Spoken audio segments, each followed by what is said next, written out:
अभी नेट का जैसे यूनिट वाइज जो असाइनमेंट बन रहा है उसमें एक तो प्रोबेबिलिटी का भेजा हमने आपको, और एक यूनिवेरिएट डिस्ट्रीब्यूशन का, रैंडम वेरिएबल का, सिंगल रैंडम वेरिएबल का होगा। तो उसको ट्राई कर सकते हैं, उसमें अगर डाउट होगा तो डिस्कस कर सकते हैं। बाकी ऐसे ही अभी बन रहा है तो मिल जाएगा आपको बाकी असाइनमेंट्स पे।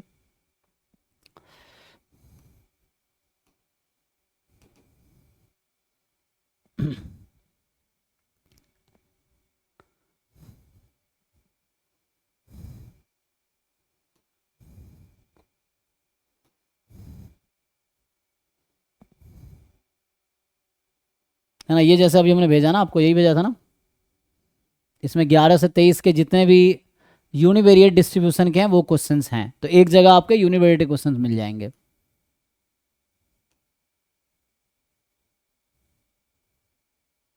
तो ये सब आप ट्राई कर सकते हैं, ये हमने अलग क्लास में डिस्कस कर रखा है, लेकिन फिर भी आप ट्राई करके देखिए, अगर कोई रह जाएगा तो आप पूछ सकते हैं, क्योंकि बार बार रिवाइज करेंगे तो चीज़ें ना आपकी अंडरस्टैंडिंग क्लियर होगी चीज़ों को लेकर। ना ये सब यूनिवेरिएट डिस्ट्रीब्यूशन में लिमिट थ्योरम भी डाल दिया है। नहीं ऐसे ठीक है, ट्राई करके देखिएगा, फिर जो डाउट होगा वो डाउट डिस्कस कर सकते हैं हम लोग।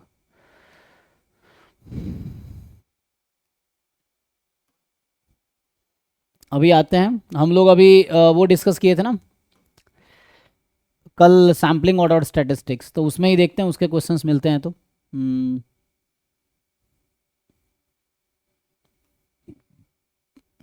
यहीं से स्टार्ट करें।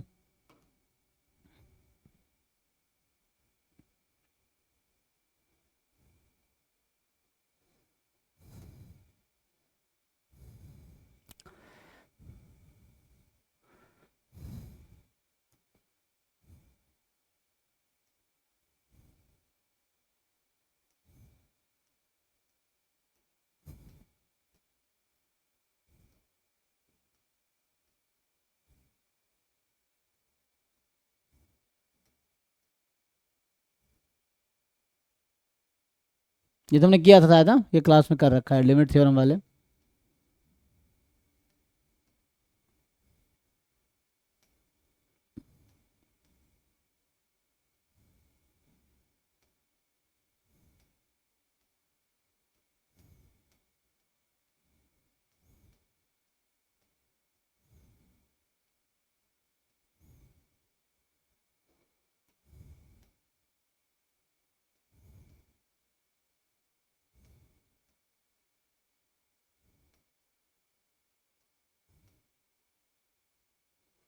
Confidence interval, okay.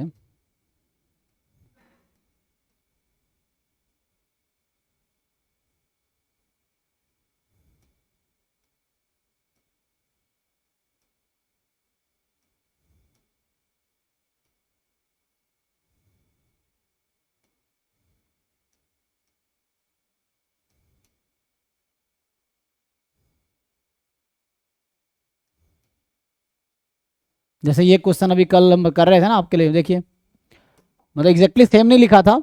कल मैंने एक क्वेश्चन लिखा था, वहां पे मैंने बर्नौली 1/2 लिए थे, अभी बर्नौली 1/3 है। जरा आप ट्राई करके बताइए आप लोग, ये सेम ही क्वेश्चन है लेकिन मैंने कल सिंपली यहाँ पे क्या बोल रहा है कि x1 x2 x3 x4 they are IID Bernoulli 1/3। कल का जो क्वेश्चन हमने किया था बर्नौली 1/2 मैंने लिया था, तो आप लोगों ने सॉल्व किए थे। अभी है बर्नौली 1/3। अब आपसे पूछ रहा है कि ये चारों ऑर्डर स्टैटिस्टिक्स है, तो बताओ क्या होगा, इनमें से क्या करेक्ट है, विच of the following is true, single correct है। तो मेनली आपको फर्स्ट, तो आपको सेकेंड ऑर्डर स्टैटिस्टिक का, तो हमने कल ये भी बताया था ना, आप जानते ही हैं कि जो फर्स्ट ऑर्डर स्टैटिस्टिक्स है वो भी बर्नौली ही होगा विथ पैरामीटर P1 मान लीजिए। सेकेंड ऑर्डर स्टैटिस्टिक्स भी बर्नौली होगा with parameter P2। Third order statistics भी बर्नौली होगा with parameter P3। Fourth order statistics भी बर्नौली होगा विथ पैरामीटर P4। अब देखिए इसमें क्या बोल रहा है, पहला बोल रहा है x4 डीजेनरेट होगा, तो गलत कह रहा है ये। So if sample is Bernoulli, so all order statistics Bernoulli होगी। उसकी वजह क्या है कि जो उसका सपोर्ट है, ईच xi हैज सपोर्ट 0 1, तो ऑर्डर स्टैटिस्टिक्स का सपोर्ट भी 0 1 होगा। सो दैट्स वाई पहला, ये तो गलत है। फिर बोल रहा है x1 and x4 are independent, order statistics एक दूसरे पे हमेशा डिपेंड करेंगे। उसकी वजह ये है कि क्योंकि ऐसा है ना, x1 हमेशा x1 is less than x4, ये हमेशा है। तो हाउ कैन दोनों इंडिपेंडेंट हो सकता है एक दूसरे से? ये तो डिपेंड कर रहा है ना, x4 की वैल्यू अगर 2 है तो x1 को 2 से कम ही होना पड़ेगा। तो उसका मतलब है कि ये भी गलत है, इंडिपेंडेंट तो हो नहीं सकता। अब बचा ये, तो इसका आंसर आप तभी दे पाएंगे जब आप ये निकाल लेंगे कि सेकेंड ऑर्डर स्टैटिस्टिक्स का डिस्ट्रीब्यूशन क्या है। तो बस इतना ही बचा है, आप ये कैलकुलेट कर लेंगे तो काम हो जाएगा। बताइए जरा आप लोग कैलकुलेट करके। तो जैसे जल कल किया था वैसे ट्राई कीजिए। कल तो चूंकि हाफ था तो यूनिफॉर्मली डिस्ट्रीब्यूटेड था, तो वैसे आपने काउंट कर लिए थे, अब काउंट करके काम नहीं चलेगा। अब आपको ईच पॉइंट पे प्रोबेबिलिटी देखनी पड़ेगी, जो मतलब काउंट कर सकते हैं लेकिन हर आउटकम का अलग अलग प्रोबेबिलिटी आएगा। वहाँ सबका इक्वल था तो हमने वैसे कर लिए थे। चेक कीजिए आप लोग, बताइए आंसर क्या आएगा सेकेंड और थर्ड का। ट्राई कीजिए, और नहीं हो रहा तो भी बताइए, फिर मैं सॉल्व करूंगा, बट एक बार ट्राई करके देखो आप लोग।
Third option sir.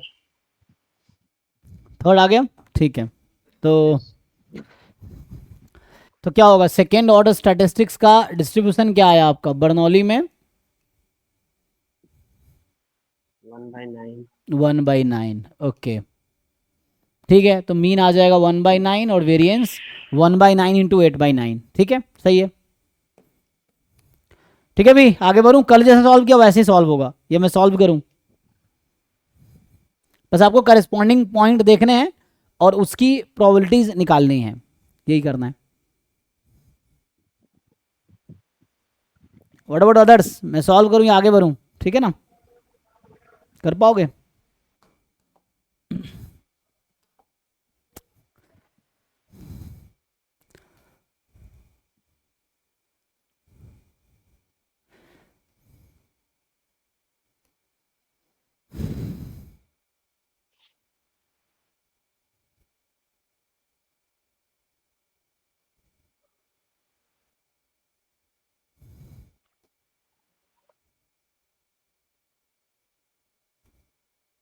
अरे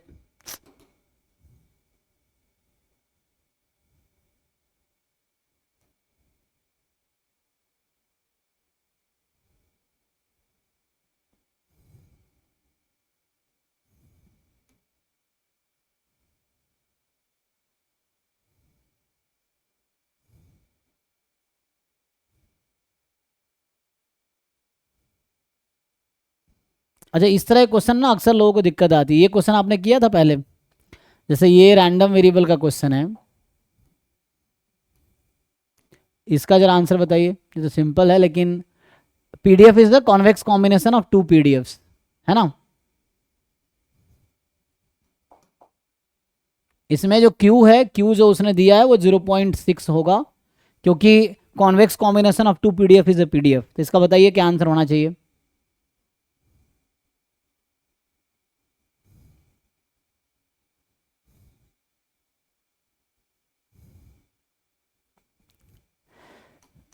x1 जो है गामा है, मीन 10 वेरिएंस 10 है ना। तो गामा अल्फा बीटा है मान लीजिए अभी के लिए, तो कौन सा वाला लेंगे डिपेंड करता है, 5.8 ही आएगा। ठीक है ना। और x2 जो है आपका वो नॉर्मल 3 4 है, ठीक है। तो यहाँ से x, ये एक नया रैंडम वेरिएबल क्या लिया y, है ना। तो y का पीडीएफ है दिस। Q तो 0.6 ये तो श्योर है क्योंकि कॉन्वेक्स कॉम्बिनेशन होने के लिए this is C, this has to be 1 minus C। हमने है ना क्लास में, या वैसे ही बता देता हूँ। सो जैसे alpha into some PDF of x, so 1 minus alpha into some PDF of x. ये वजह ये है कि ना इंटीग्रेशन तो 1 आना चाहिए ना। सो आप इंटीग्रेट करेंगे इसको तो 0.4 इंटू इंटीग्रेशन 1 आएगा इसका, q इंटू इंटीग्रेशन 1 आएगा, तो 0.4 प्लस क्यू बराबर 1, तो q 0.6 आ जाएगी, तो उससे आ जाएगा। ई वाई निकालेंगे तो ई वाई भी ऐसे ही आसान है। ई वाई जो होगा एक्चुअली 0.4 इंटू कितना आएगा, ई of x1 plus 0.6 into E of x2, ये हो जाएगा।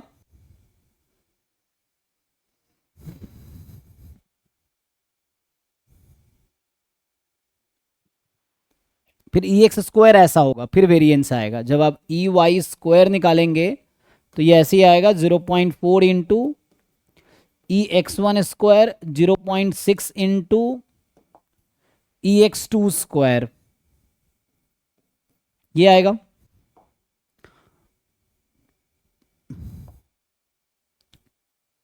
तो क्या क्या करेक्ट आया, दूसरा, पहला करेक्ट है, दूसरा भी करेक्ट है, तीसरा। अब इन दोनों के फाइंड कर लेंगे तो वेरिएंस आ जाएगा। Yes, sir। तीसरा करेक्ट है, देखिए फाइंड करके तो अलग आ रहा है, अब 16 पॉइंट समथिंग आ रहा है। वेरिएंस। Yes sir.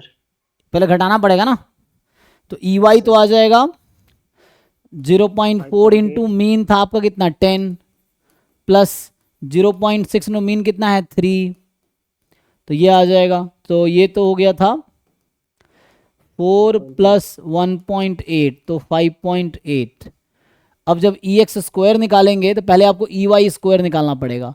तो मीन वेरिएंस जो ई एक्स वन स्क्वायर निकालेंगे, मीन स्क्वायर प्लस 110। वेरिएंस 110, और ई एक्स टू स्क्वायर जब आप निकालेंगे तो मीन स्क्वायर प्लस वेरिएंस 13 जी। तो इसको जब पुट करेंगे आप तो आज 8 आ रहा है। ओके 0.1 इंटू 1110 प्लस 0.6 इंटू 13, ये आ जाएगा। सो 1110 मतलब हो गया 44 प्लस 44, हाँ, 7.8। और ये 7.8, तो हो गया 46, 40 सॉरी 50 ना, तो 51.8, यही ना। Yes। इसका रूट ले लीजिए, तो ये सॉरी, ये तो ये आया, ये रूट क्यों, ये तो ई वाई स्क्वायर आया ना, तो ई वाई स्क्वायर आ 5.8 गया, का होल स्क्वायर। ई वाई 5, तो वेरिएंस वाई निकालेंगे जी। सो वेरिएंस वाई जब निकालेंगे तो 51.8 माइनस ई वाई का होल स्क्वायर, ई वाई है आपका 5.8 का स्क्वायर, कितना आता है ये 5.8 का स्क्वायर, कैलकुलेटर से यूज कर 30 लीजिए। 35 पॉइंट समथिंग आएगा। 35 पॉइंट समथिंग आएगा, ओके। सो अराउंड डिफरेंस लेंगे तो 16 के करीब आएगा, तो क्या ये तो गलत कह रहा है। व्हाट अबाउट फोर्थ, 33.64 आ रहा है। 33.64, ओके। सो ये आ जाएगा कुछ, है ना, सब्ट्रैक्ट होके। यस।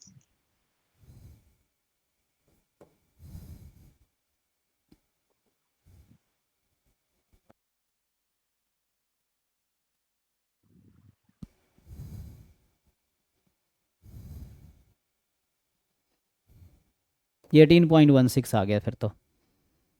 अच्छा अब पूछ रहा है क्या ये सही होगा,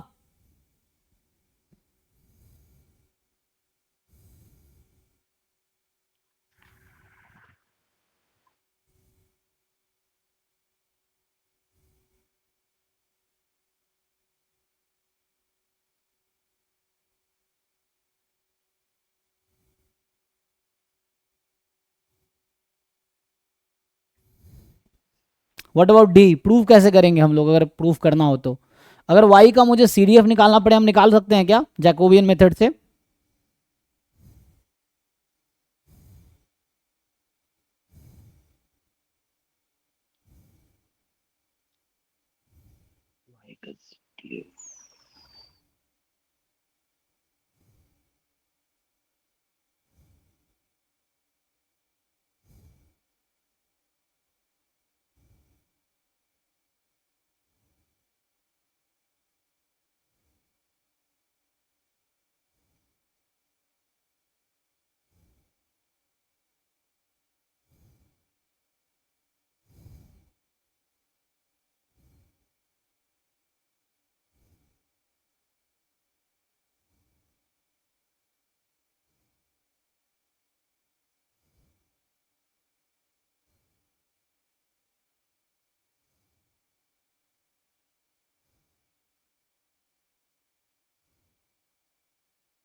तो कैसे प्रूफ करेंगे?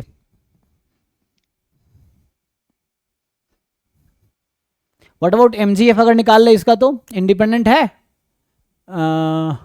इंडिपेंडेंट तो है, तो MGF निकाल सकते हैं क्या? लेकिन MGF से y का हमें मीन वेरिएंस पता चलेगा, डिस्ट्रीब्यूशन पता चलेगा. What if I find MGF, तो MGF क्या होगा? जैसे इसका MGF लिखेंगे MGF of y at t, तो ये वही हो जाएगा. तो है ना, e की पावर 0.4 x1 t1 मतलब t इंटू e की पावर 0.6 x2 t, और ये इंडिपेंडेंट है तो अलग हो जाएगा. तो ये आ जाएगा MGF of x 0.4 t into MGF of y 0.6 t, यही. अब XY का MGF तो ठीक है ना.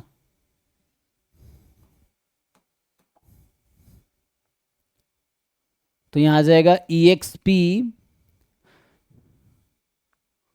और तो ये प्रूव करना पड़ेगा आपको वैसे कि क्या आएगा.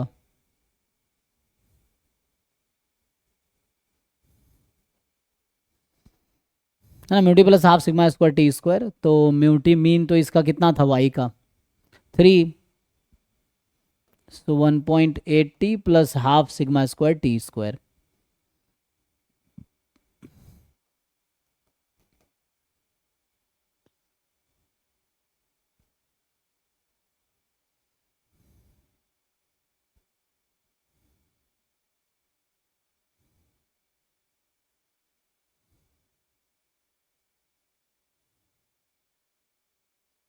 टी की जगह 0.6 का स्क्वायर,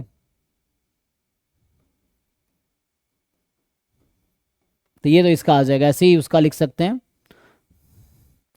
तो डिपेंड करता है आप कौन सा वाला PDF कंसीडर करते हैं ना, इसका क्या कंसीडर करना चाहोगे उसके अकॉर्डिंग फिट हो जाएगा. सो 1 माइनस बीटा टी की पावर माइनस अल्फा, इस तरह से आ जाएगा.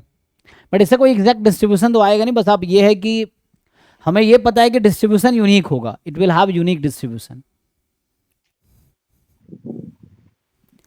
बट द क्वेश्चन इज मुझे y का PDF निकालना है, तो इससे PDF तो नहीं दिखेगा हमें.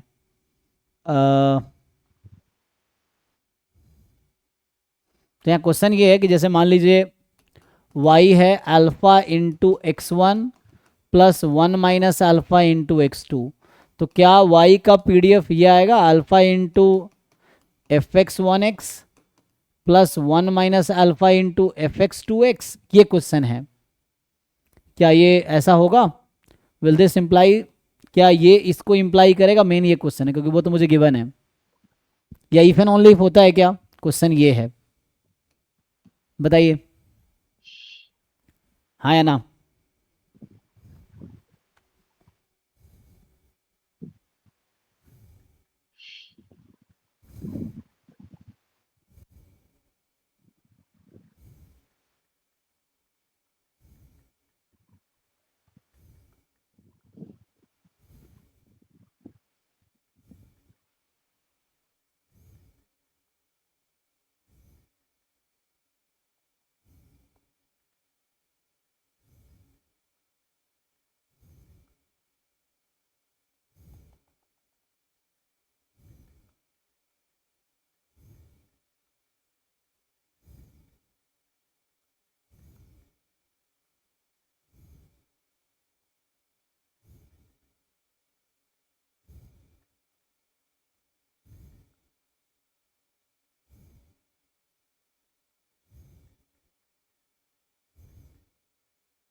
बताइए, आप लोग आइडिया है? तो दिस इज ट्रू स्टेटमेंट, ठीक है ना? ये ट्रू स्टेटमेंट है।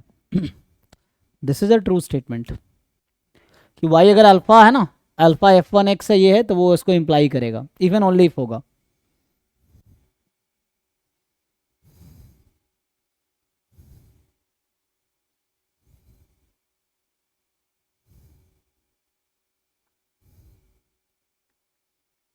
अब आप पूछेंगे ऐसा कहाँ लिखा हुआ है, किस बुक का रेफरेंस है ना?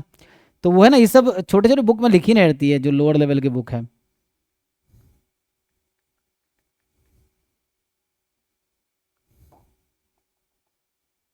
अरे इसको क्या हो गया? हम्म।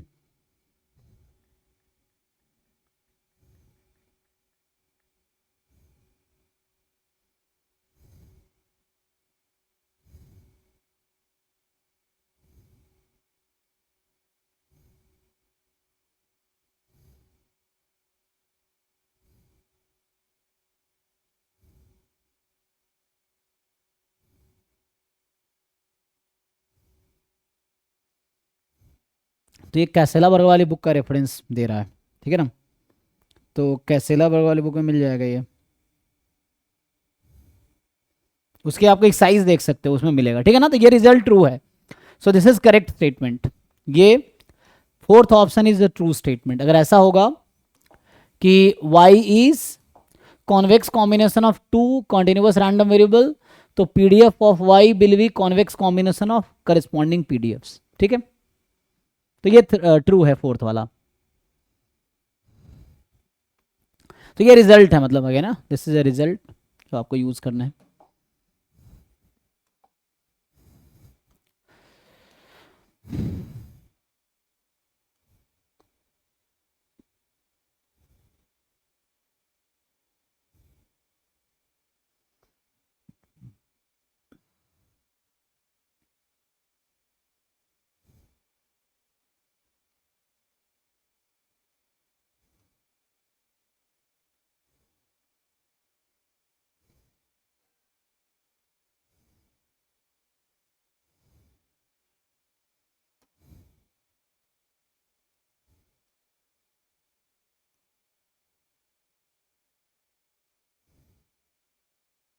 ये ऑर्डर स्टैटिस्टिक्स का क्वेश्चन लग रहा है, देखिए। अच्छा, ये कॉन्फिडेंस इंटरवल है ना, ऑर्डर स्टैटिस्टिक्स में कॉन्फिडेंस इंटरवल, सब आसान क्वेश्चन है।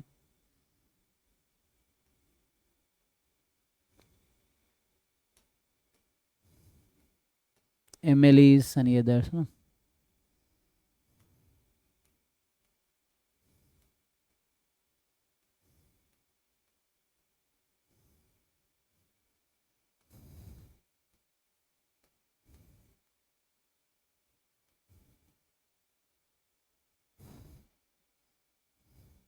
चलिए, यहाँ ऑर्डर स्टैटिस्टिक्स थोड़ा सा आएगा, बताइए क्या होगा?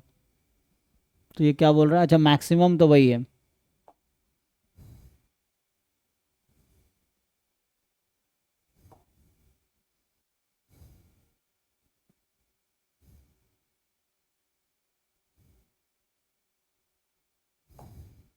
क्या कह रहा है? x1 x2 be the IID normal random variable, then which of the following statement are correct? बोल रहा है x1 x2 IID standard normal है। ओके ये तो कुछ दिन पहले पूछा भी था आपने शायद, है ना? देखो, हाँ जी अवनीश, ये कुछ दिन पहले शायद आपने पूछा था ना, क्या आएगा मैक्सिमम?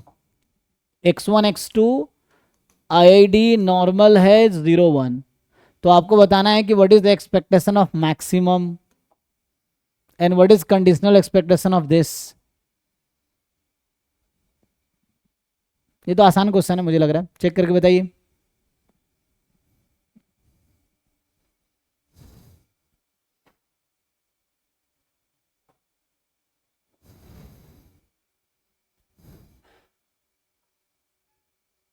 सर फर्स्ट रूट 2 पाया आएगा क्या?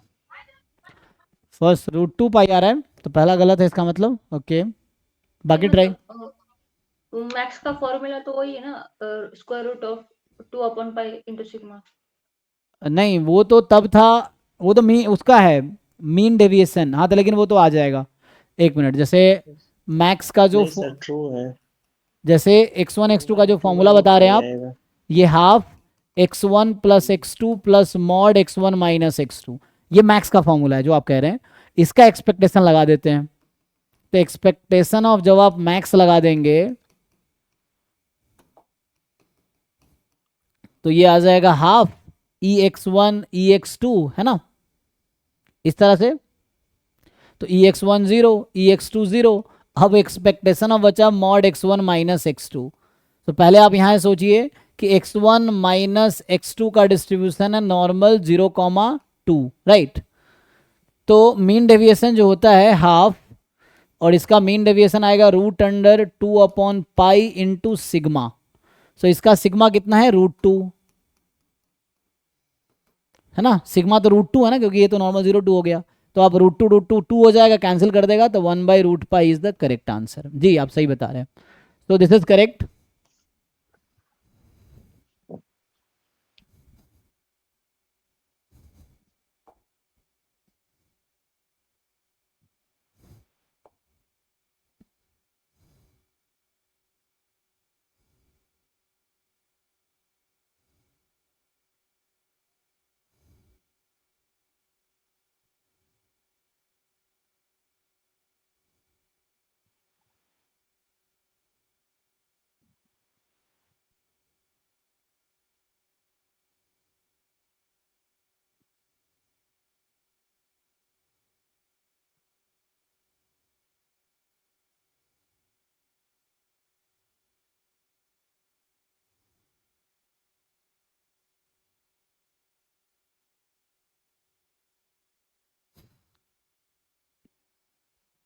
सेकेंड, कंडीशनल एक्सपेक्टेशन ऑफ, ये पूछना चाह रहा है बी में कि expectation of x1 given x1 plus x2 बराबर t, मान लीजिए ऐसा है, ठीक।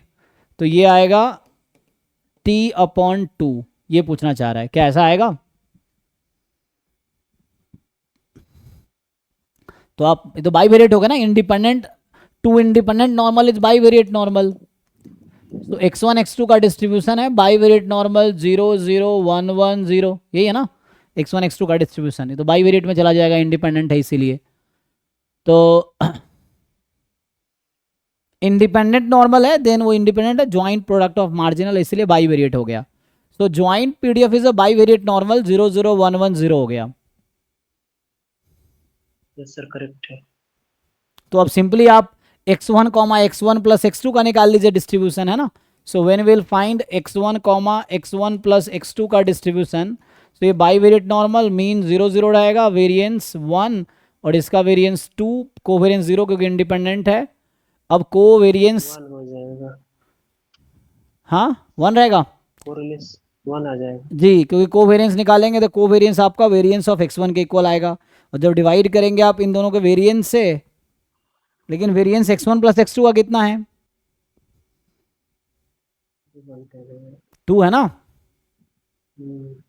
तो 1/√2 नहीं हो जाएगा, 1/√2 है ना? ठीक है, 1/√2 आ जाएगा। तो जब 1/√2 ले लेंगे तो ये x1 x1 plus x2 has distribution this. अब हम जानते हैं कंडीशनल जो है, इसका फॉर्मूला भी जानते हैं हम लोग कंडीशनल एक्सपेक्टेशन का।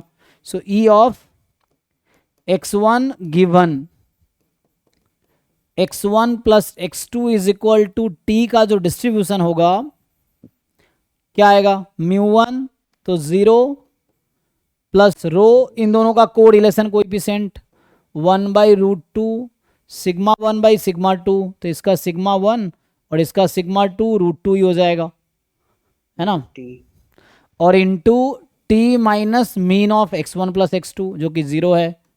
सो ये हो गया। तो इसको सिंप्लीफाई कर लेते हैं तो t/2 आ गया। हाँ सही कह रहे हैं, तो यहाँ से सही है, ये भी सही है। अभी बाईवेरिएट नॉर्मल हमने पढ़ा था ना, तो बाईवेरिएट नॉर्मल का कॉन्सेप्ट यूज़ किया यहाँ पे। This is just based on bivariate normal concept. अब कह रहे हैं x1 माइनस x2, x1 है यस, क्योंकि आप इसका कोवेरिएंस निकालेंगे 0 आ जाएगा, है ना?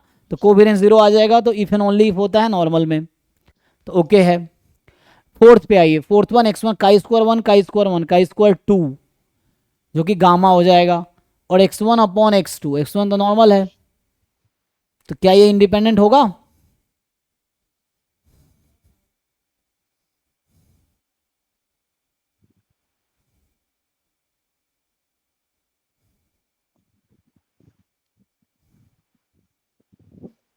क्योंकि ये स्टैंडर्ड कॉची हो जाएगा, ठीक है? तो स्टैंडर्ड कॉची और वो आ जाएगा, सर ये थर्ड ऑप्शन में x1 ओके, उसका कोरिलेशन कोवेरिएंस निकाल के इंडिपेंडेंस। जी जी जी, बिकॉज नॉर्मल में इफ एंड ओनली इफ होता है जी। सो आप कोवेरिएंस निकालेंगे तो इफ एंड ओनली इफ हो जाएगा।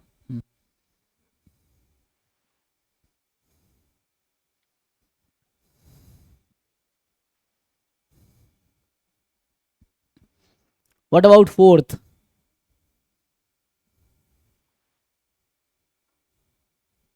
ऐसा कोई थ्योरम है जहां बताता हो कि इंडिपेंडेंट होगा?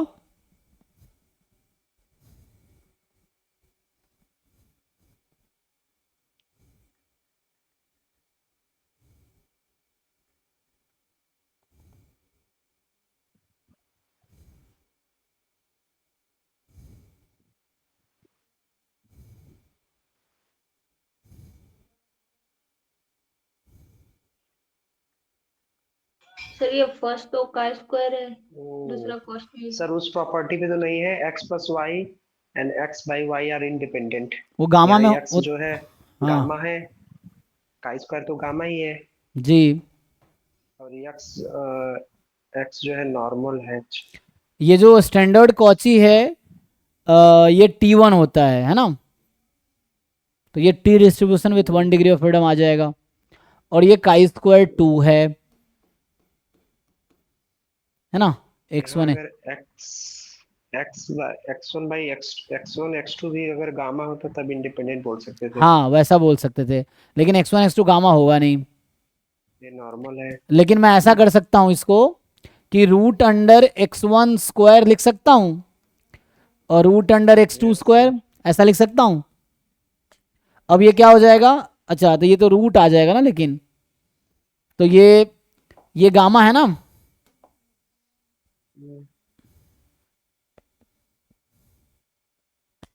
क्योंकि ये तो आ गया root under x1 square plus x2 square. अब ये गामा है, ये गामा है, तो अगर मान लीजिए, कहने का मतलब आप जो कह रहे हैं कि यहाँ पे कैसे आ गए हम, एक मिनट, अच्छा ये वापस यही है ना? तो आप जो कह रहे हैं कि मान लीजिए आप कह रहे हैं कि x plus y and x upon y are independent, ये है कब होता है ये, जब x वाई इंडिपेंडेंट गामा होगा, है ना? तो इसमें ये था कि x इज थ्योरम जो है alpha 1 comma beta, y is gamma alpha 2 comma beta, beta common होने चाहिए और दोनों इंडिपेंडेंट है, ये जो थ्योरम था इसके लिए। तो अगर मैं ऐसा लिख सकते हैं, क्या हम ऐसा बोल सकते हैं कि अगर ऐसा होगा तो x plus y and root under x upon y भी इंडिपेंडेंट होगा, ऐसा बोल सकते हैं? हाँ सर, क्योंकि फंक्शन ऑफ एक्स वाई ही तो है। हाँ, तो वैसे ही बना सकते हैं हम लोग फिर तो, है ना? तो अभी जो मेरा x1 स्क्वायर और x2 स्क्वायर है, तो इसको मैं ऐसा लिख ही तो सकते हैं, x1 square upon x2 square, लिख सकते हैं कि नहीं? Yes sir. तो जब आप अगर हम ये बोल पा रहे हैं, क्योंकि x1 स्क्वायर का डिस्ट्रीब्यूशन chi2 1 जो कि है गामा 1/2 कॉमा 1, chi2 1 है ना 1/2 1/2, और again x2 square is also chi2 1 जो कि आइडेंटिकली डिस्ट्रीब्यूटेड है 1/2 1/2, तो ये तो कॉमन है। तो जब आप ये कह रहे हैं कि यहाँ से, तो यहाँ से ये निकल गया है कि x1 square plus x2 square and x1 square upon x2 square are independent. अच्छा, लेकिन इसका रूट जब हम निकालेंगे, इसका स्क्वायर तो लिख दिया, तो इसका रूट एक्चुअली क्या होगा, मॉड x1 अपॉन x2 होगा। तो ये भी तो फंक्शन ऑफ वही है, फंक्शन ऑफ x1 x2 तो है।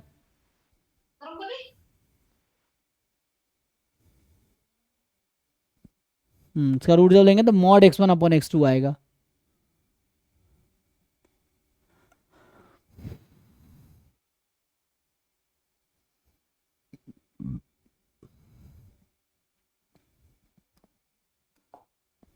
तो व्हाट कैन यू से? आंसर क्या है सर? तो 1 2 3 तो हमने चेक कर लिया है ना, ये क्या है 66 नंबर है।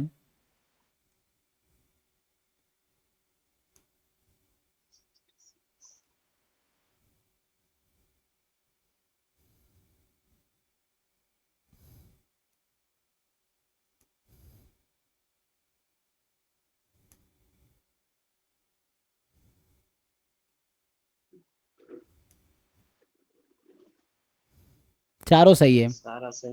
हाँ, इसका मतलब वो सही है ना, क्योंकि भी फंक्शन तो उसी का है ना, ये है, तो ये भी तो उसका ही क्योंकि अगर फंक्शन है। एक्स वाई इंडिपेंडेंट है तो जी एक्स जी वाई भी इंडिपेंडेंट होता है। हाँ, अगर x y independent function of well defined function of x y, तो ये भी तो फंक्शन ऑफ इसका ही है। तो कहने का मतलब ये है, तो ये तो हो ही जाएगा ना, और अगर ये हो जाएगा, तो कोई दिक्कत नहीं है, मॉड x1, तो आप यहाँ से जो हम कहना चाह रहे हैं, हम कह रहे हैं ये दोनों इंडिपेंडेंट है, सो हम ये बोलना चाह रहे हैं कि ये दोनों इंडिपेंडेंट है, सो दिस एंड इसका स्क्वायर रूट भी इंडिपेंडेंट होगा, स्क्वायर रूट से मॉड आ जाएगा। और अगर something and mod x independent है,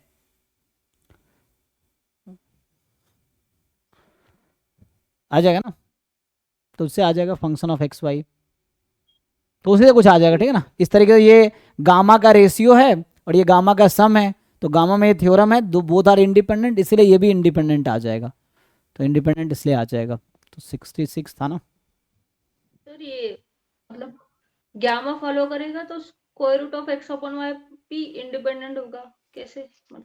हाँ, क्योंकि x अपॉन वाई इंडिपेंडेंट है, तो रूट एक्स वाई भी इंडिपेंडेंट होगा। फंक्शन ऑफ, अगर x एंड y इंडिपेंडेंट है, तो function of x and function of y भी इंडिपेंडेंट होगा। If x is independent with y, then gx independent of hy, okay sir. तो वहां से आ जाएगा। ये इसमें चारों करेक्ट है ना, ये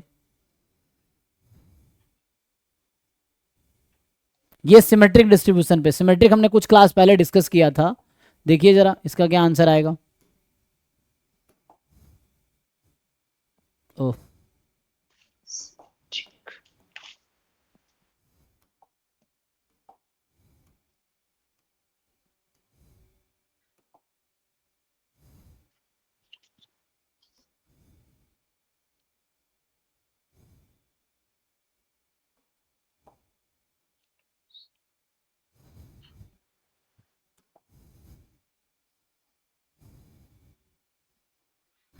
x is a random variable whose distribution is symmetric about -2, which of the following are true, बताइए। तो कौन सा ट्रू है? तो अगर मैं आपको याद दिलाऊं सिमेट्रिक का डेफिनेशन क्या था, तो हमने लिखा था x is symmetric about a, या मान लो k, if and only if, क्या लिखा था जी? minus k and f, k minus k plus x, k minus x and k plus x. हाँ क्या CDF, वो थ्योरम था CDF at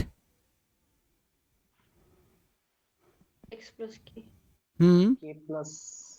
k plus x की प्रोबेबिलिटी एक तो था कि सिंपली कि probability x more than equal to k minus x is equal to probability x less than equal to k plus, एक मिनट रुकिए, ये k है बीच में, तो k plus x k minus x, k plus x के आगे की probability and k minus x के पीछे की प्रोबेबिलिटी इक्वल होगी, है ना, ये ऐसा इक्वल होगी चाहे आप x कुछ भी ले लो, for all x belongs to r, इस तरह से है। ओके इसको जब आप ब्रेक करते हैं तो कुछ ऐसा आता है, तो ये तो डायरेक्टली CDF हो गया, this is the CDF at k minus x. इसको जब आप लिखेंगे 1 माइनस इधर लाएंगे तो आता है plus CDF at k plus x is equal to 1 plus probability of x at k plus x. देखिए इसको आप सिंप्लीफाई करके ये लिख पाएंगे,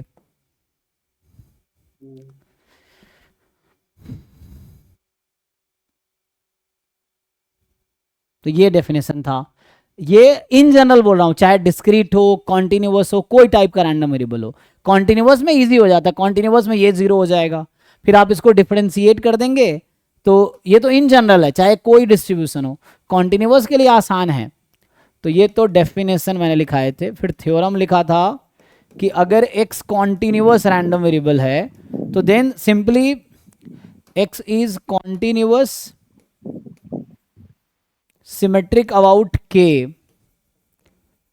symmetric about k, so if and only if, यहां तो सिंपली ये हो जाता है CDF at k minus x plus CDF at k plus x is 1, और ये इफ एंड ओनली इफ हो जाता है PDF at k minus x is equal to PDF at k plus x for all x belongs to r for all x। तो ये continuous के लिए ये आसान हो जाता है, ये चीज़ है।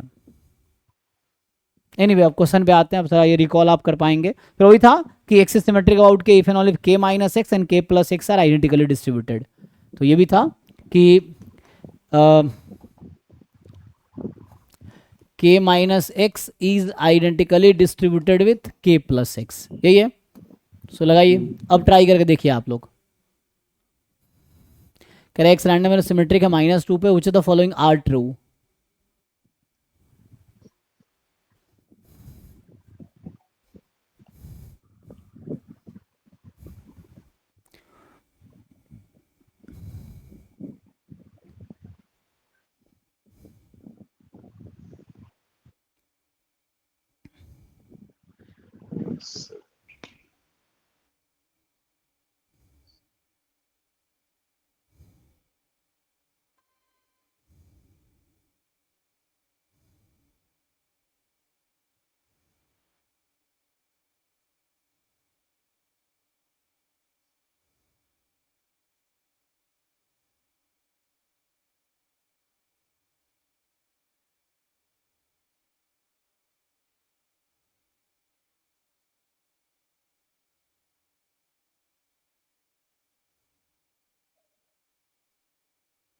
A and D sir.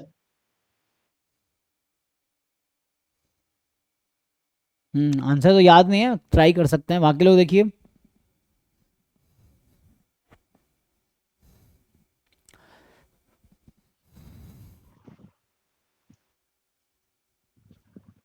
X discrete, x discrete है और -2 पे प्रोबेबिलिटी है 2/3। इसका क्या मतलब है, देखिए -2 पे सिमेट्रिक है और इस पे ही प्रोबेबिलिटी इसकी है 2/3, तो इसके आगे का कोई भी पॉइंट लेंगे पीछे का तो इक्वल रहेगा ना।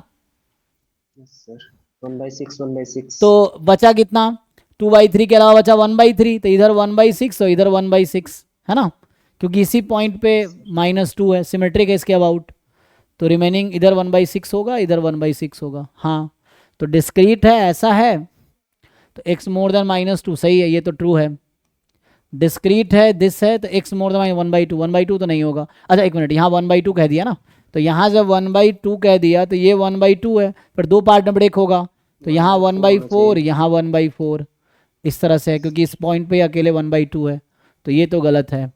अब कॉन्टिन्यूअस है, हाँ, तो कॉन्टिन्यूअस है तो प्रोबेबिलिटी x मोर देन -2 क्या होगा? 1/2 होना चाहिए। हाँ एग्जैक्टली, द डेफिनेशन है ना, हमने ये पढ़ा हुआ ना, सिमेट्रिक अबाउट x से सिमेट्रिक अबाउट के आगे आगे फर्दर भी लिख सकते हैं आप ना, सिमेट्रिक अबाउट के है, so if and only CDF of x at k कितना होगा? हाफ होगा ना। कोई नंबर सिमेट्रिक होता आपने मीडियन के अबाउट, है ना, यस, अगर मीडियन एग्जिस्ट करेगी तो k उसका मीडियन है, तो CDF ऑफ k हाफ होगी। इवन अगर मीन k है तो ये अगर मीन एग्जिस्ट करती है तो EX क्या होगी? k होगी। 1/2। तो यहाँ इफ एंड ओनली ना बोल के यहाँ से इंप्लाई करेगा कि ये k होगा, EX जो होगा वो वही नंबर होगा if mean exist, if EX exist. होगा। हाँ मीन मीडियन सेम होगा उसकी गारंटी है। तो यहां से कहने का मतलब क्या है? -1/2 मीन है, इसको अगर आप ब्रेक करेंगे तो ये क्या लिखना चाह रहा है? हाँ ये हाफ होगा, सो ये हाफ होगा, ये सही है, हाँ डी सही है, क्योंकि इसको अगर आप कॉन्टिन्यूअस है ना, so if you simplify this तो ये क्या देगा? CDF एट -2 हाफ, यही देगा ना, CDF एट -2 इज हाफ, और ये देगा CDF एट -2 इज 1, इसके अकॉर्डिंग ये आएगा 1 आ जाएगा, सो 1 तो होगा नहीं, तो ये ठीक है, ए और डी सिंपल सिमेट्री के डेफिनेशन पे है, तो हमने पहले डिस्कस किया असिमेट्रिक डिस्ट्रीब्यूशन।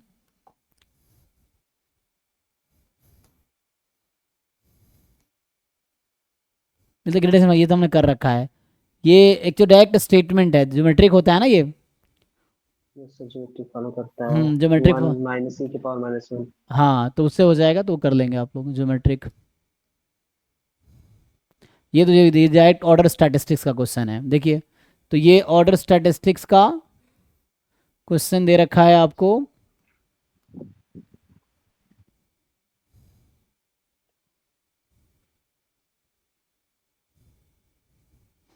तो क्या आएगा? फर्स्ट तो सही है।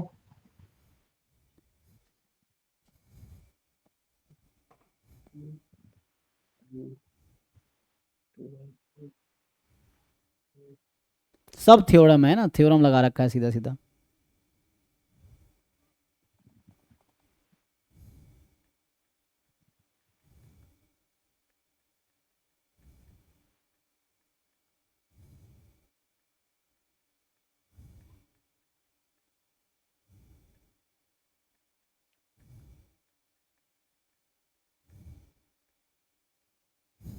वेरिएंस का फार्मूला है alpha beta divide by alpha plus beta whole square होता है सर। हाँ alpha plus beta, whole square alpha plus beta plus 1। हाँ हाँ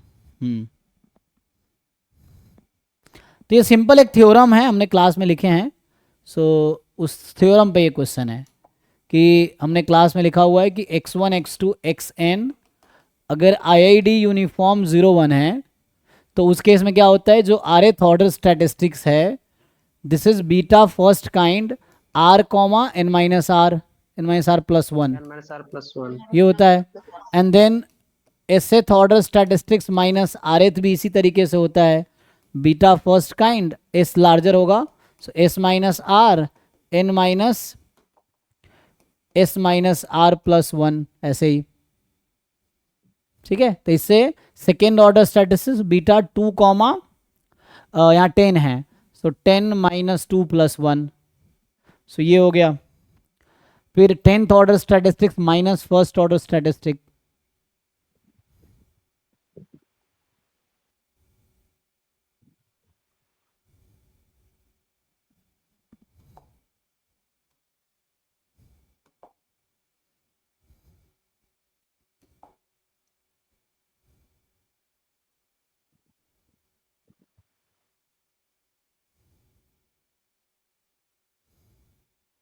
ये तो 10 - 1 ना, तो ये तो 9 होता है ना, तो गलत है, तो और सेकेंड का बीटा का mean alpha plus beta upon, sorry क्या होता है, alpha upon alpha plus beta, ये आ जाएगा, तो x is beta first kind, parameter alpha beta है फर्स्ट 3 and 4 जी, तो alpha upon alpha plus beta, और variance x alpha beta upon alpha beta plus 1, alpha beta whole square, फिर alpha plus beta plus 1, यही ना। सो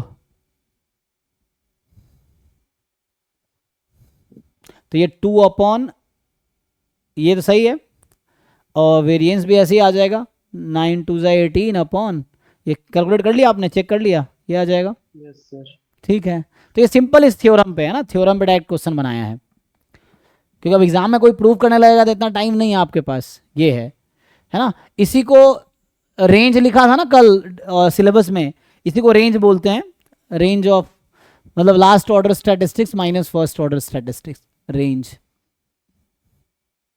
तो ये theorem है, जस्ट आप इस पे वर्क, है ना।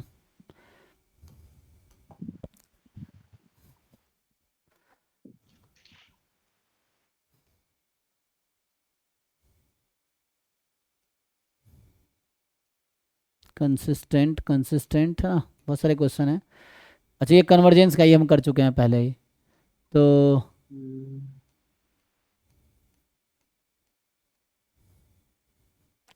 एमएलई, ये टेस्टिंग, कल से सर एस्टिमेशन स्टार्ट होगा। हाँ कल से एस्टिमेशन स्टार्ट होगा। ये तो ट्राई वेरिएट नॉर्मल का है ना, है ना, ये ट्राई वेरिएट नॉर्मल डिस्ट्रीब्यूशन है, तो वैसे ही कर लेंगे मल्टी वेरिएट से।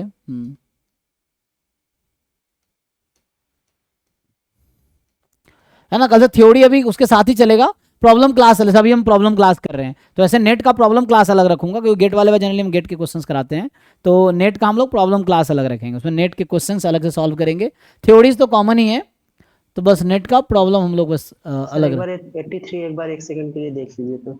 कौन सा ये, यस सर। ये तो कैरेक्टरिस्टिक फंक्शन है, तो यस सर।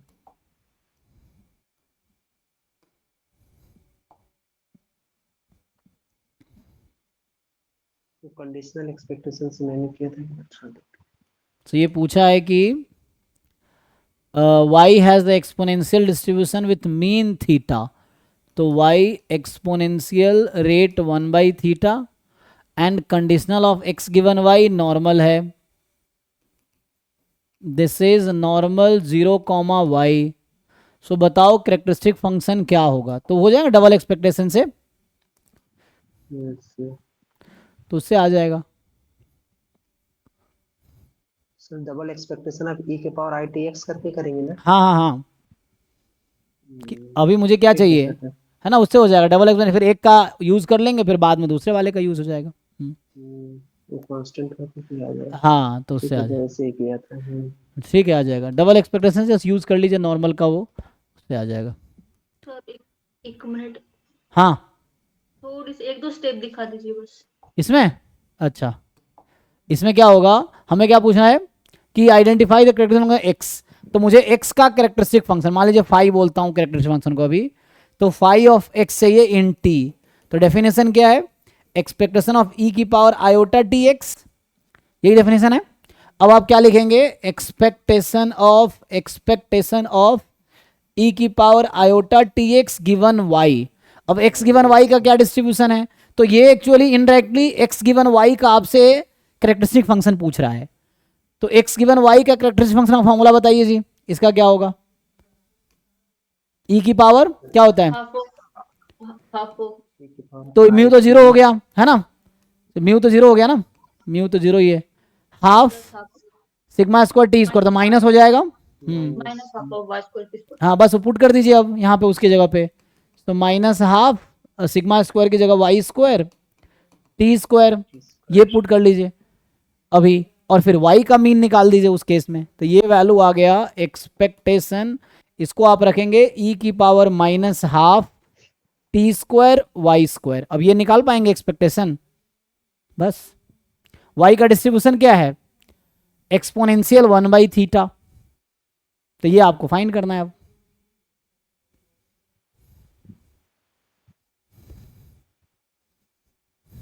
नहीं सर वहाँ y है ना, डायरियस तो y है, y स्क्वायर तो फिर प्रॉब्लम कर देगा, कहाँ वेरिएंस y है, y t स्क्वायर होगा। वाई टी स्क्वायर होगा केवल। एक मिनट, अच्छा एक मिनट रुकिए, ओ वेरिएंस ही वाई है। यहाँ पे क्या था, हाफ वाई सिग्मा की स्क्वायर टी स्क्वायर ना। अच्छा, sigma square is y actually, तो ये वाई इंटू टी स्क्वायर सही है, तो यहाँ जस्ट वाई आ वाई का जाएगा। पीडीएफ पता ही है। अब आ जाएगा यहाँ से, हाँ वाई का पीडीएफ है अब हम एक्सपेक्टेशन ऑफ, ये कहीं ना ये कहीं वो नहीं एक्चुअली आ गया एमजीएफ टाइप का, हाँ। इस एमजीएफ हो गया, यस सर। ये जैसे y का mgf वेरिएबल t की जगह आप क्या रखेंगे, minus half minus t t square by square. Two. तो अब जब y का वाई mgf था का आपको, हम इसका लोग पता है, हाँ। इसका mgf क्या है, 1/1 - टी। सो मीन थीटा है, तो 1/1 थीटा टी होता है, ये आएगा इसका mgf। तो इसमें रख दीजिए, मीन तो दिया इसका है। आंसर आ गया 1/1 थीटा, टी की जगह ये रखिए -1/2 t square. Yes sir, c option आ जाएगा। ठीक है, तो ये हो गया e की पावर टी वाई, तो यहाँ t होता तो टी वाई लिखते, तो ये हो गया, और इससे आ गया answer. So 1/1 plus theta T square by 2। ठीक है जी। Yes sir. तो इस तरह से आपको जब भी कंडीशनल डिस्ट्रीब्यूशन गिवन हो तो कंडीशनल एक्सपेक्टेशन से कर लीजिए।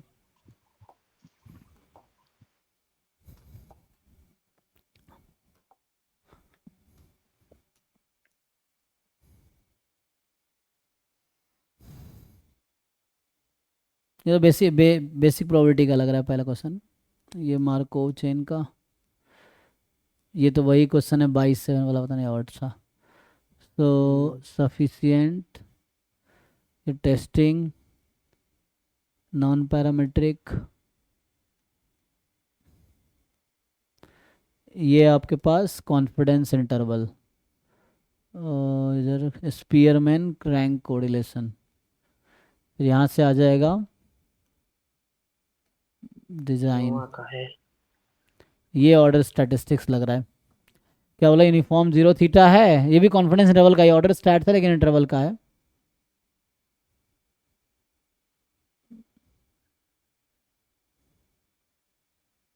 X is a non negative random variable, mean 1 है, तो कौन सा quantities is necessarily greater than equal to 1, ये तो उससे आ जाएगा, जेनसेंस इनइक्वालिटी।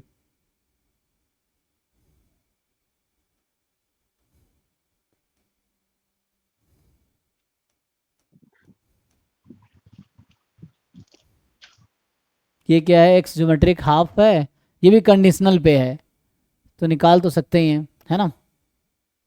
तो ये पूछ रहा है कि, है ना, ये सब हमने डिस्कस नहीं किया तब जब कर रहे थे, तो यहाँ से आ जाएगा,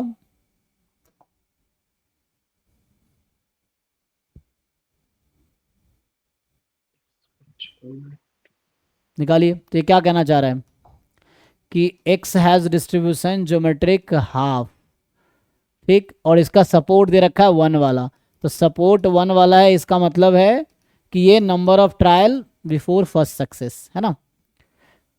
number of trial to get first success, number of trial required to get first success, ये है। और condition on x, so y given x का डिस्ट्रीब्यूशन है पॉइसन x, एंड ऐसे ही बोल रहा है कि u है पॉइसन 1, तो कंडीशनल u गिवन v जो है, u गिवन v का डिस्ट्रीब्यूशन है जियोमेट्रिक 1/u, एक मिनट, ओ कंडीशन ऑन u, तो v गिवन u, यू है। जी जी, ये v गिवन u है, सो 1/u+1, है ना, क्योंकि गिवन है। तो आपसे बाकी चीज़ें पूछने, अब आसान है, ये भी कंडीशनल पे चीज़ें पे हो जाएंगी। एक्सपेक्टेशन ऑफ वाई निकल जाएगा।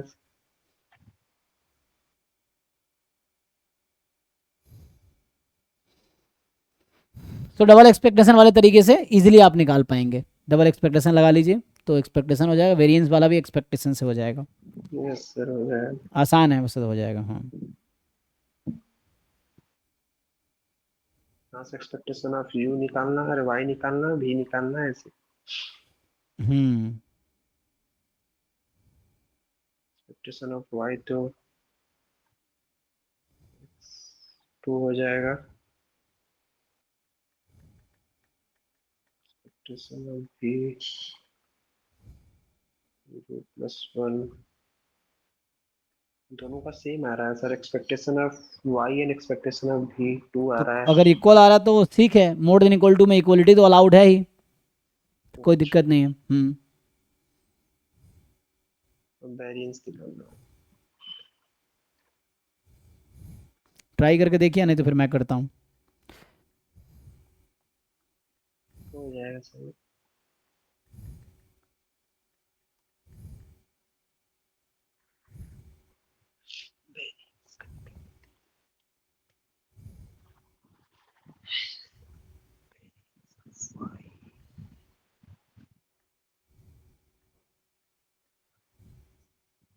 ठीक है ना, कर लेंगे तो आ जाएगा इजीली, डबल एक्सप्लेन लगा के। वेरिएंस वो फॉर्मूला है ना, तो इसमें सिंपली आपको पता ही है आप लोगों को कि वेरिएंस ऑफ जैसे x चाहिए, so variance of expectation of x given y plus expectation of variance of x given y, या y का भी चाहिए तो ऐसे ही आ जाएगा। वेरिएंस ऑफ अगर y भी चाहिए, so variance of expectation of y given x, इस फॉर्मूले से वेरिएंस आ जाएगा, इससे आ जाएगा। और एक्सपेक्टेशन के लिए तो जानते ही हैं, तो इसको यूज कीजिए यू वी पे और एक्स वाई पे, तो आ जाएगा आपका आंसर। ये सब आप इजीली कर पाएंगे, ये हो जाएगा।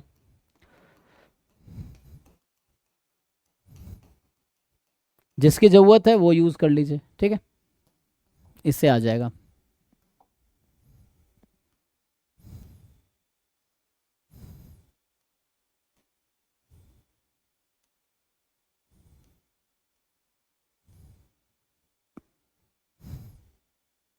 बाई वेरिएट डिस्ट्रीब्यूशन रैंक, अच्छा भी रैंक,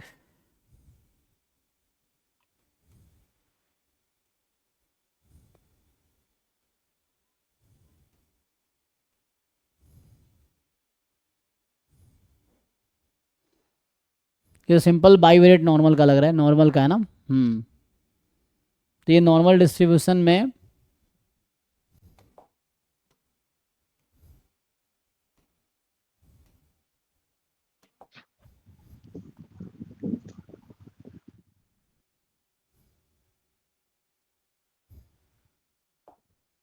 क्या पूछ रहा है कि x1 x2 xn random variables का मार्जिनल ये है।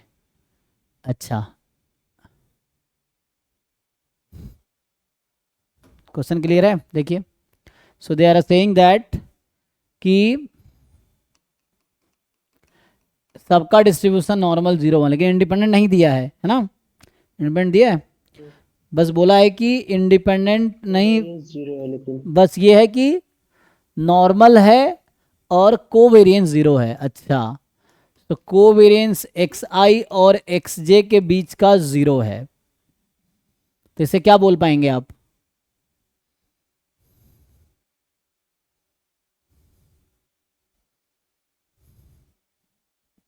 तो नॉर्मल केस में इंडिपेंडेंट हो जाएगा ना। x1 इंडिपेंडेंट और x1 x2 तो x i x J pair wise independent है, बात तो बराबर ही है, पेयर वाइज तो हो ही जाएगा ना। So x i and x j are independent, क्योंकि रो 0 हो जाएगा ना, यहां से कोवेरिएंस रो 0 हो जाएगा, तो रो 0 हो जाएगा तो इंडिपेंडेंट बाइवेरिएट नॉर्मल हो जाएगा। अब y समेसन एक्स आई है भी, सो y is summation x i and v is summation x I square. तो ये आपका नॉर्मल में 0, n सारा ऑप्शन सही है। काई स्क्वायर n, ठीक है। सो y normal 0 n, v chi square n, तो ये आ जाएगा।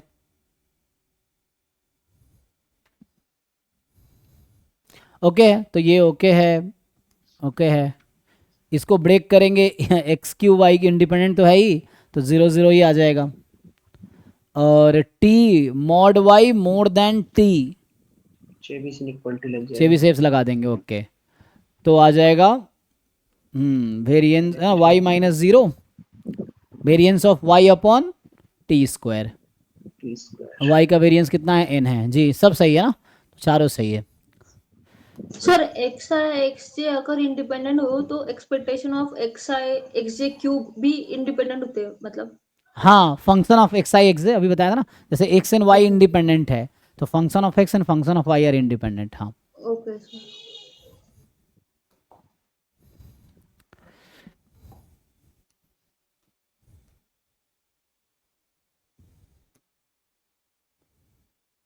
एमएलई है ना, एमएलई अभी डिस्कस करेंगे ये सब। तो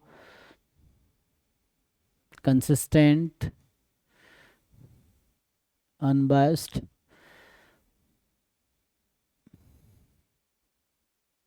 कैरेक्टरिस्टिक फंक्शन। हाँ हाँ, तो ये कैरेक्टरिस्टिक फंक्शन और एक्सपेक्टेशन के बीच आपको रिलेशन पूछ रहा है, देखिए जरा।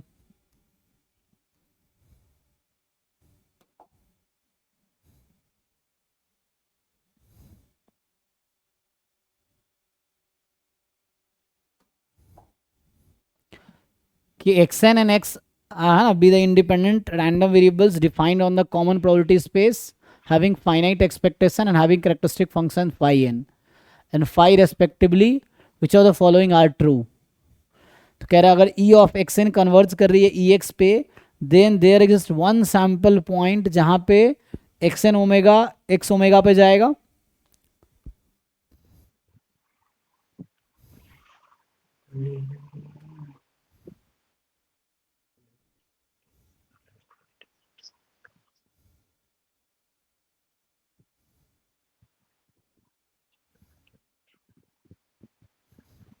एग्जाम्पल के लिए मान लीजिए जैसे एक्स एन हमने लिया था बर्नौली 1/n है, और ये कहाँ कन्वर्ज करती है, तो अच्छा लेकिन इसका एक्सपेक्ट, 0 तो यहाँ से ई ऑफ एक्स एन जब आप निकालते हैं limit n tends to infinity तो कितना आता है, मतलब एक्सपेक्टेशन तो आएगा limit n tends to 1/n जो कि 0 आ जाएगी।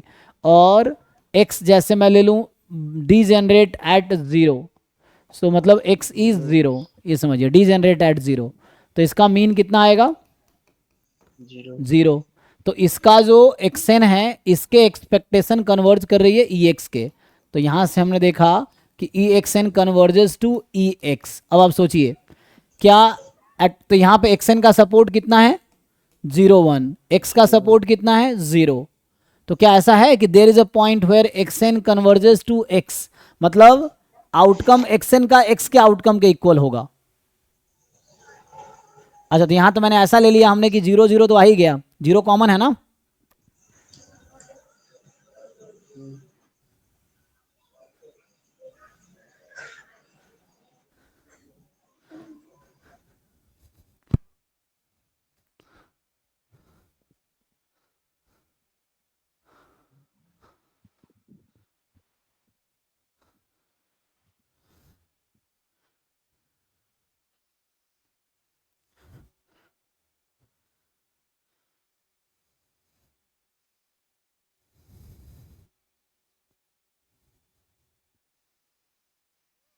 बताइए तो यहाँ से क्या आएगा कि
यहाँ अगर पूछे इसमें क्या हो रहा था, देखिए यहाँ पे probability x n is equal to 0, ये कितना है 1/n है, और probability x n is equal to 1 कितना है नहीं उल्टा लिख दिया, 1 पे 1/n है ना, यस सक्सेस पे 1/n है और फेलियर पे दिस है।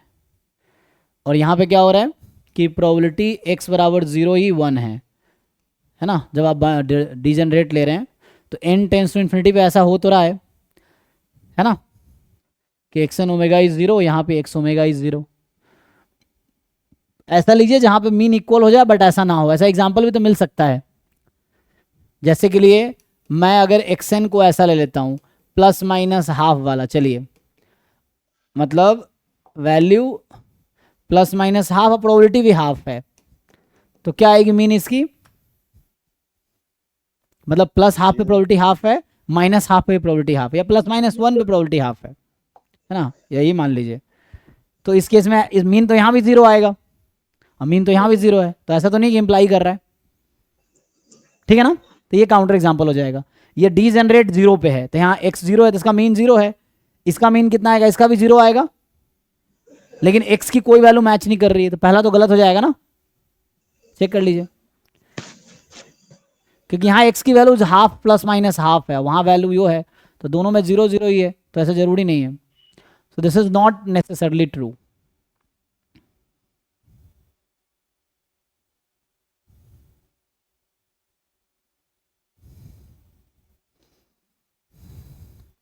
खैर अगर xn x पे कन्वर्ट करे हर सैंपल पॉइंट के लिए, तो मतलब xn converges to x for every sample point, है ना।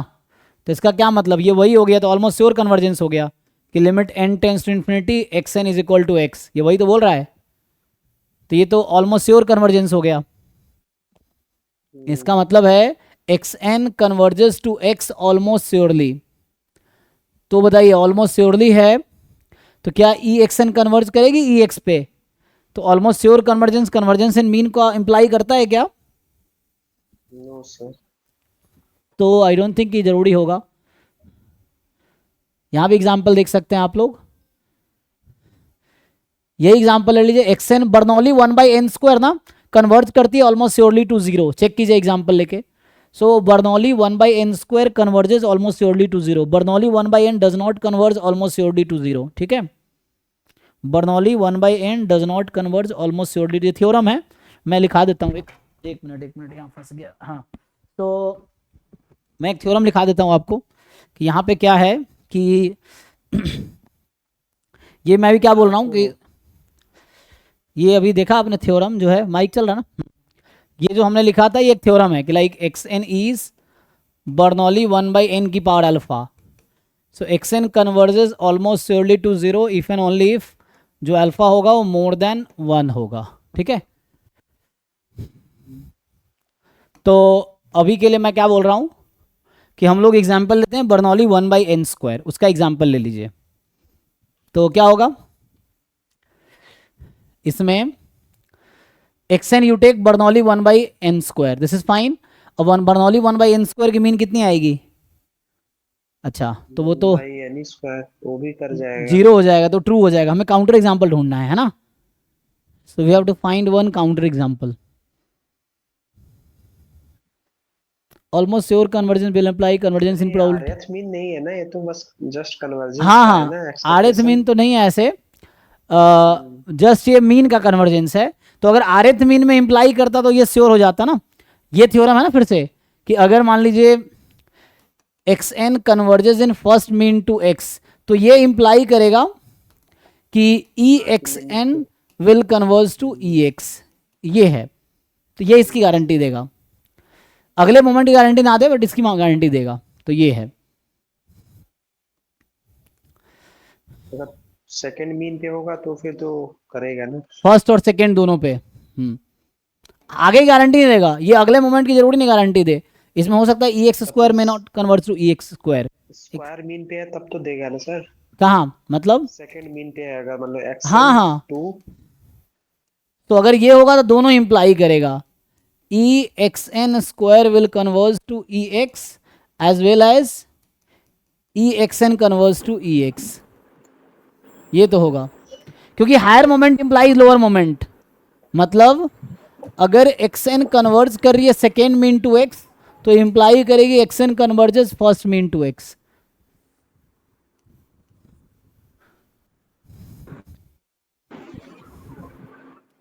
सो मे बी आई थिंक ये ट्रू हो सकता है, बट देखना पड़ेगा, है ना। सो अभी चेक करता हूँ, एक बार आप ट्राई कीजिए, काउंटर एग्जाम्पल ढूंढना पड़ेगा इसके लिए। अच्छा एग्जाम टाइम भी निकल रहा है, निकल भी गया तो। अच्छा आज लिनियर क्लास तो है नहीं ना आप लोगों की, तो सर। सुबह हो गई थी ना। ठीक है, इसको कंप्लीट सर। करके स्टॉप करते हैं तो।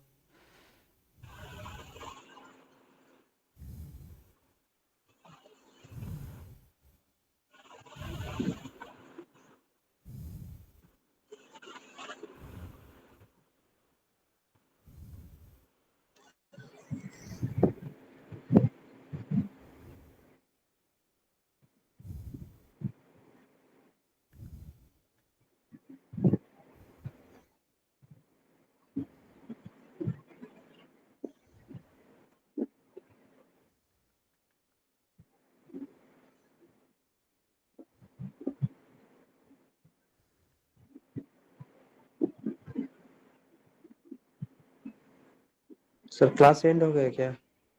अभी पुराने चल रहे, कंटिन्यू करता हूँ। हाँ क्या करें थे, इसको कंटिन्यू करते हैं, अगले आप ट्राई करके आइए, मतलब नेक्स्ट क्लास में देखते। अभी तो गेट की क्लास का टाइम निकल गया है, तो मुझे लग रहा है ये ट्रू हो सकता है, बट अभी श्योर नहीं, उसको चेक करना पड़ेगा। बाकी में है कि एक्सेन इस पे कन्वर्ज कर रही है ऑलमोस्ट श्योरली, तो कन्वर्जेस इन डिस्ट्रीब्यूशन, तो ये तो हो जाएगा, ठीक है ना, क्योंकि ये कन्वर्ज कर रही है ऑलमोस्ट श्योरली, तो कन्वर्जेस इन डिस्ट्रीब्यूशन ऑल्सो, तो ये तो हो जाएगा फाइन। और अगर ये कन्वर्ज कर रही है हर पॉइंट पे, तो ये भी होगा एटलीस्ट 1 पॉइंट, ये भी ओके है। तो मुझे लग रहा है कि थर्ड फोर्थ तो ट्रू है, सेकेंड ट्रू हो सकता है, बट एक बार चेक करना पड़ेगा मुझे।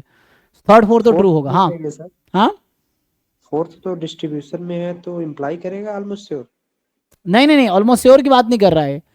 Xn converges to almost sure imply करता है ना कन्वर्जेंस एंड डिस्ट्रीब्यूशन को। हाँ सर, वो फोर्थ वाला। फोर्थ में तो वो है ना, एटलीस्ट 1 पॉइंट बोल रहा है, not all point. All point बोलता तब ऐसा होता, एटलीस्ट 1 पॉइंट है ना। अगर ऑल पॉइंट होता तब बोलते ऑलमोस्ट श्योर कन्वर्जेंस है, लेकिन एटलीस्ट 1 पॉइंट बोल रहा है, कम से कम 1 पॉइंट तो मिल जाएगा, क्योंकि वो कन्वर्जेस इन डिस्ट्रीब्यूशन हो रहा है ना, इसका मतलब कन्वर्जेस इन डिस्ट्रीब्यूशन। Yes sir. तो एटलीस्ट 1 पॉइंट पे कैसे हो गया? हाँ वो आपको देखना पड़ेगा वही, तो मुझे ऐसा लग रहा है ना। थर्ड तो ट्रू ही है, थर्ड तो थ्योरम है। फोर्थ फिर हो गया, गलत दिखाना था, काउंटर एग्जाम्पल लेना पड़ेगा, तो ये है। बट ये कन्वर्ज कर रही है ना, तो 1 पॉइंट पे तो ऐसा हो सकता है। डी जनरेट जैसे, डी जनरेट 1/n कहाँ कन्वर्ज करती है, वो तो इक्वल ही हो जाएगा, मतलब x की वैल्यू कहीं ना कहीं कॉमन होगी। इसका क्या मतलब, ये कहना चाहता है कि xn का सपोर्ट और x का सपोर्ट कहीं ना कहीं इक्वल होगा किसी एक पॉइंट पे। तो सपोर्ट में आपको देखना होगा दोनों का डिफरेंट सपोर्ट है, लेकिन कन्वर्ज कर रही है एक जगह, ऐसा नहीं होगा मुझे ऐसा लग रहा है, लेकिन चेक करते हैं अभी इसको। अब ट्राई करके आइए तो डाउट क्लास में डिस्कस करते हैं, इसको देखना पड़ेगा। सो अभी मैं ये स्टॉप करता हूँ, कल से अभी आप लोगों की क्लास ना तो गेट के साथ ही होगी, तो अभी मैं गेट का टाइम हो गया है, तो